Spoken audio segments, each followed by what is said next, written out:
Welcome to this week's edition of Endocrinology Updates, covering the latest breakthroughs. Brought to you by Lucid Quest. Renata has launched fludrocortisone 0.1 milligram tablets in the UK for Addison's disease and salt-losing adrenogenital syndrome. The source notes storage at or below 25 degrees Celsius, compared with the innovator's 2 to 8 degrees Celsius refrigeration, potentially easing logistics. Eli Lilly has reportedly ended 2 of 3 phase 2 trials of naperiglipron, its oral GLP-1. One of these trials was enrolling patients who are overweight or with obesity with type 2 diabetes, while the other was aimed at adults with a healthy body mass index. The FDA approved denosumab, Biosimilars, Bildyos and Bilprevda for all Prolia and ex-Giva indications. Labels highlight risks of severe hypocalcemia, especially in chronic kidney disease, and osteonecrosis of the jaw, with dental precautions emphasized.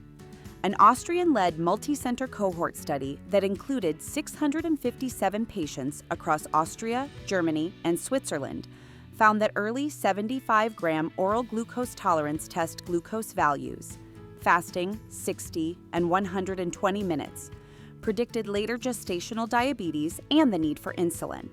12.6% developed gestational diabetes mellitus. Selected biomarkers were less predictive. A 4-week, family-centered diabetes self-management education and support program improved self-management and self-efficacy and reduced diabetes distress at 12 weeks in a pilot study in 49 patients. HbA1c changes were small overall, with significant reductions only when baseline A1C was above 8%. Investor commentary highlights FDA milestones expanding Medtronic's MiniMed 7/8 OG use to adults with insulin-requiring type 2 diabetes. Label specifics were not detailed in that source. The FDA is targeting unapproved animal-derived thyroid medications, citing potency, variability, impurities, and safety concerns, and urging transitions to approved therapies. The American Thyroid Association released updated 2025 guidelines for adult differentiated thyroid cancer, spanning diagnosis, staging, initial treatment, response assessment, monitoring, and survivorship.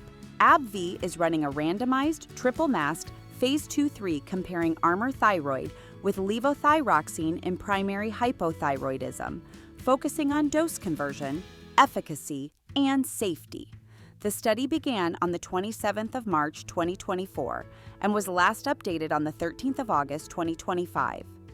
China approved Tzield for patients aged 8 and older with stage 2 type 1 diabetes to delay progression to stage 3, with the company citing an approximate 3-year delay. Stay ahead in endocrinology research. Like, share, and subscribe for weekly updates. Visit lqventures.com or email us at info@lqventures.com for expert healthcare consulting. See you next time.